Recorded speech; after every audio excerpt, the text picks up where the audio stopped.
Alright, I wanted to do a video on these Pioneer multi-play CD players. There's a ton of different models of these. They all take these 6 discs multi-play changers, and what happens is that everything seems to be working fine except they won't play a CD.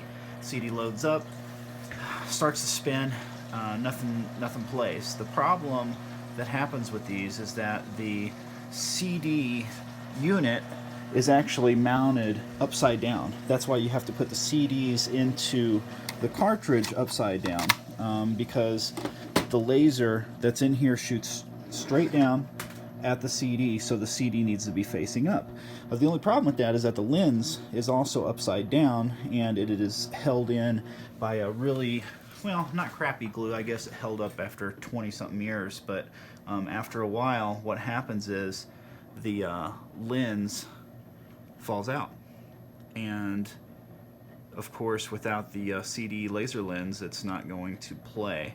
So what you need to do is put the lens back into the CD player.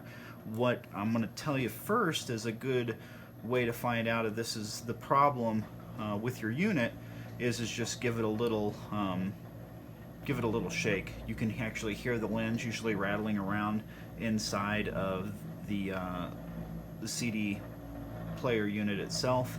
Of course, when you take the laser unit off, you'll see that the lens is missing, but usually you can hear them rattling around. Take the case off, lay a towel out, something dark to where the lens is going to show up on the towel or sheet or whatever, and kind of shake it over that, and you'll actually see the lens fall out. This one just kind of fell out right here on the workbench. So what we're going to do is actually reattach this laser unit.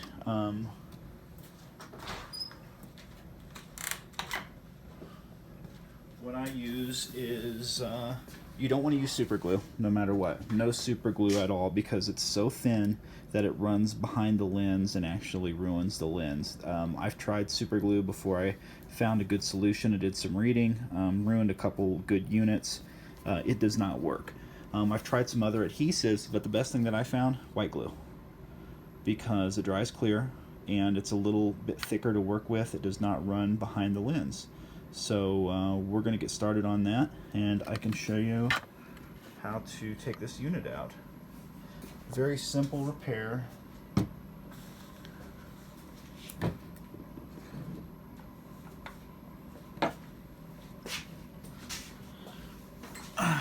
First thing that you want to do is remove these screws, and you usually have enough room to flip the unit upside down by itself without having to disconnect any of these cables. So make sure that you get a screwdriver that fits. This is a very small screwdriver.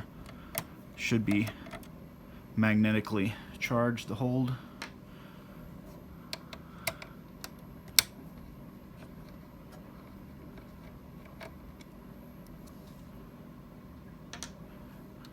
And all that I've done so far to this unit, as you can tell, is just remove the top case. And all that you have to do that is just take the necessary screws out. It's pretty obvious, and then just fold the case up from the back to the front, because it's kind of held to the front face with, there's a bit of a lip that the front of the case slides under. So now what we're going to do is just kind of pick this unit straight up and find a way to flip it over if we can. There's a little bit of tension, but I think that we can get it to where we need to go here. There we go. And you can see that the laser eyelet, of course, is missing because I found it.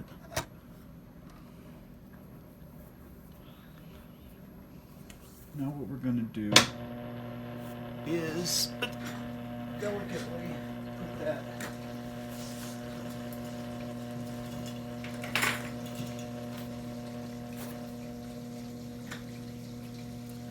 put that laser lens back in to its little area here. Also, you can see that there is a longer lit portion of the lens, And the shorter lip, it's usually the longer lip portion that's going to go in there. What I'm going to do before I actually put it in is get some rubbing alcohol and clean the lens.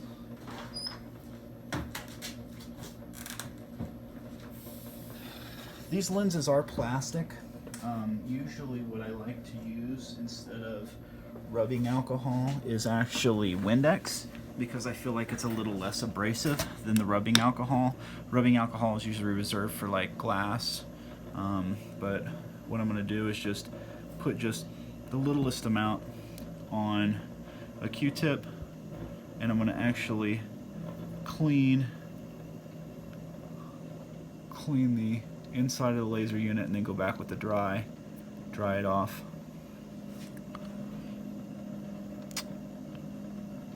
And I'm just gonna drop, I'm actually gonna try to get to clean the top as well in case I forget to do it after the glue dries.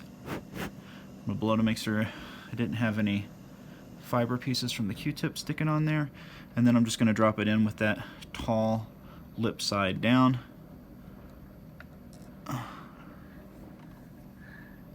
Which I think it flipped on me when I put it in there. I'll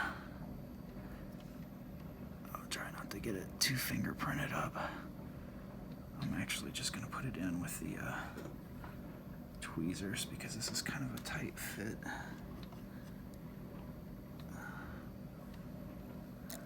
Oh, shoot. There we go.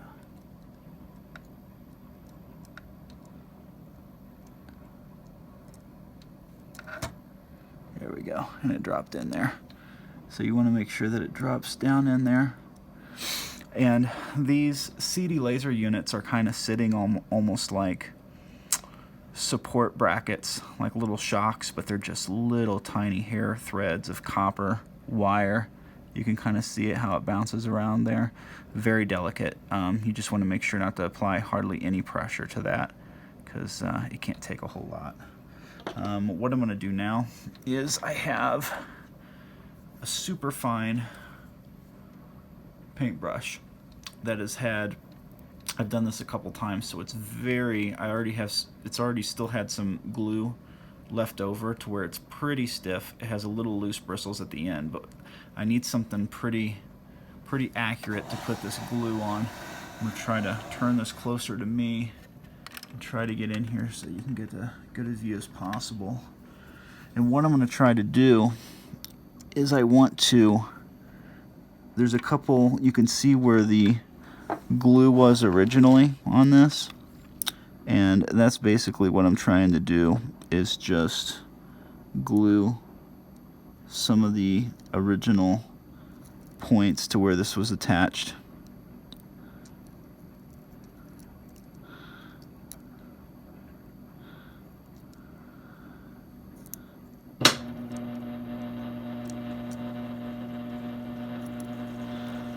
There's usually a little more room around the base, but this is a kind of a tight fit for this one. I actually want to just double.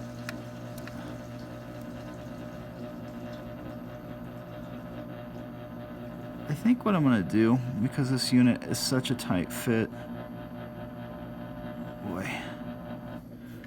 this model doesn't have a lot of space where the adhesive was around the edge of the unit there.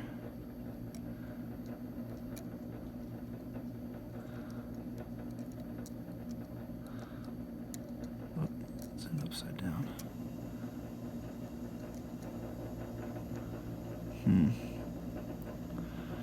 What I'm thinking about doing is actually, sometimes these units, they have more space around the lens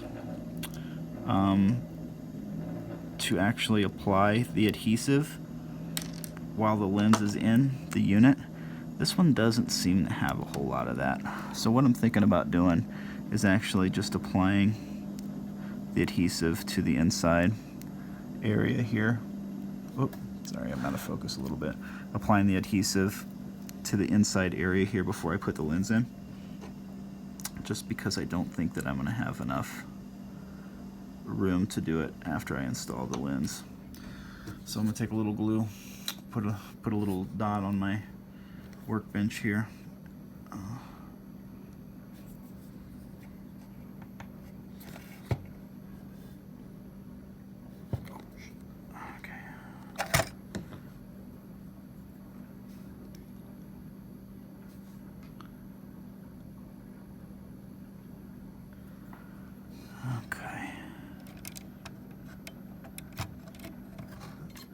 I've got a little dabble here, which is actually too much. I'll take some of that off. And I'm going to apply some to the inside edge. Not too much.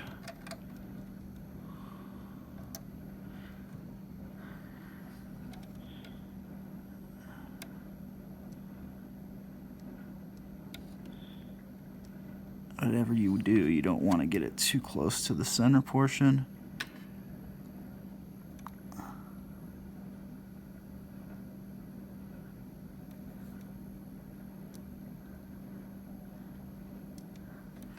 Get another dabble.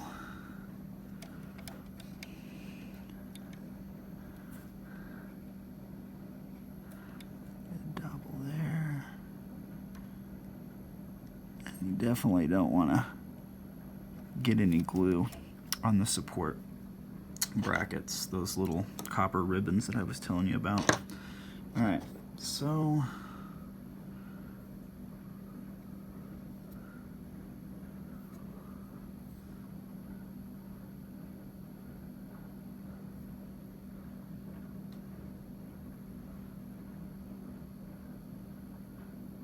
let's give this another shot.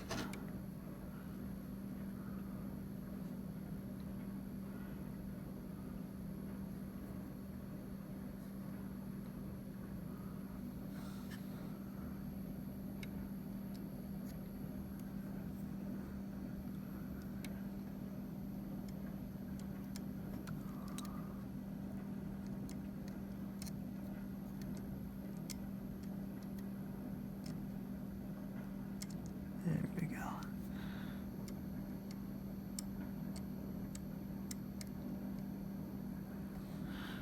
And that is in.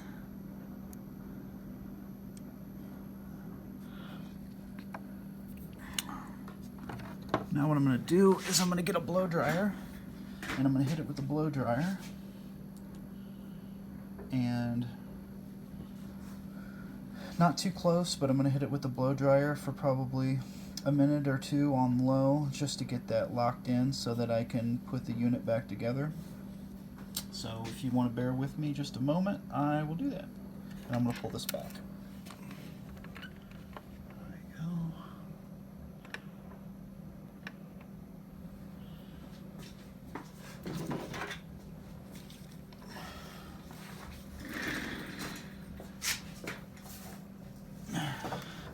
So like I said, a lot of times when it comes to those lenses, this is only the second one to where I didn't have enough space to where I had to put the adhesive on the inside like I did with this one.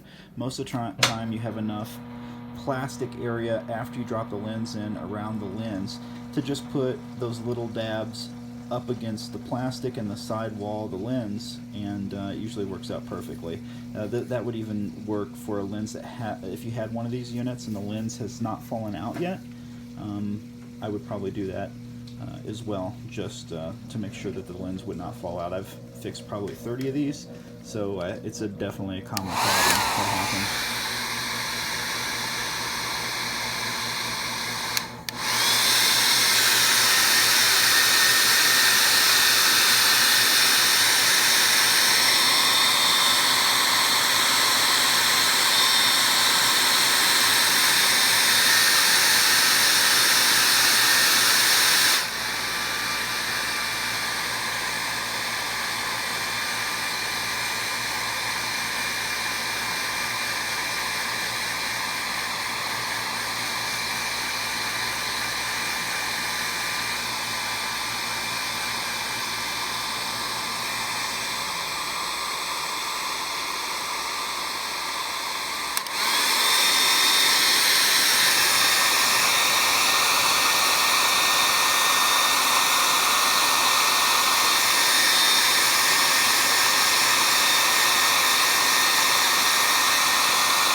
what I want to do is just get that tacked up a little bit so that when I flip it over, it will not fall out.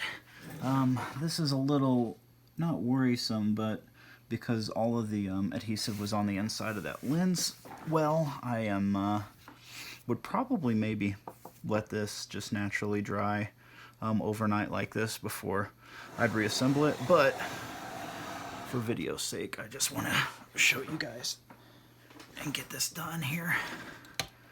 So let's go ahead and we are going to flip this unit back over again.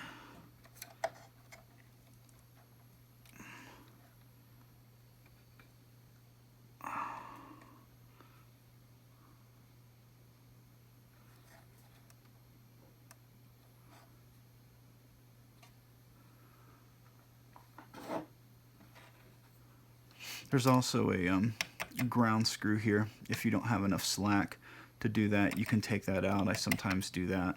And also, this ribbon cable seems to be more of a fixed cable. Sometimes they have a little latch that can snap up and you can pop these out. You can also cut some of these zip ties to get some more room to flip it over.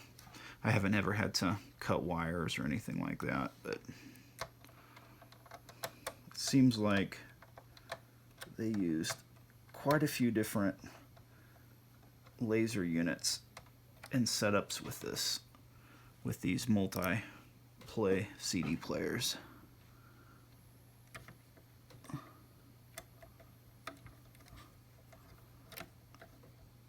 Okay.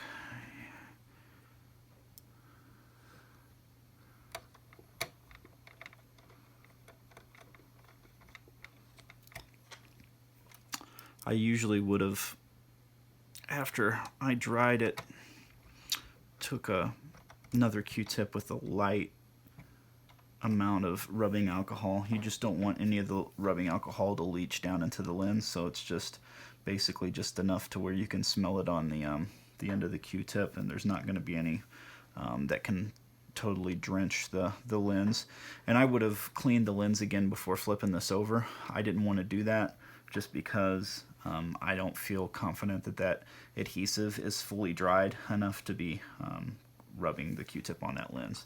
So let's go ahead and I got a CD in here, and let's go ahead and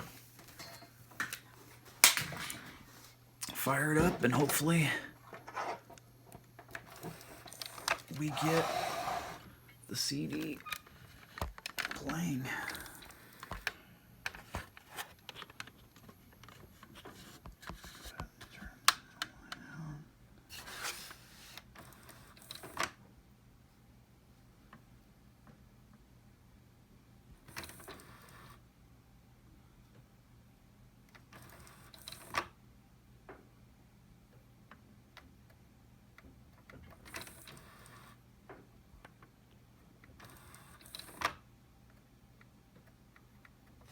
Okay, quick update. I have, instead of having the multi-disc tray in, I had a single disc in, and for some reason it doesn't like to pick up the single disc unit. So that is the reason that it was not working. So let me load up that, and I will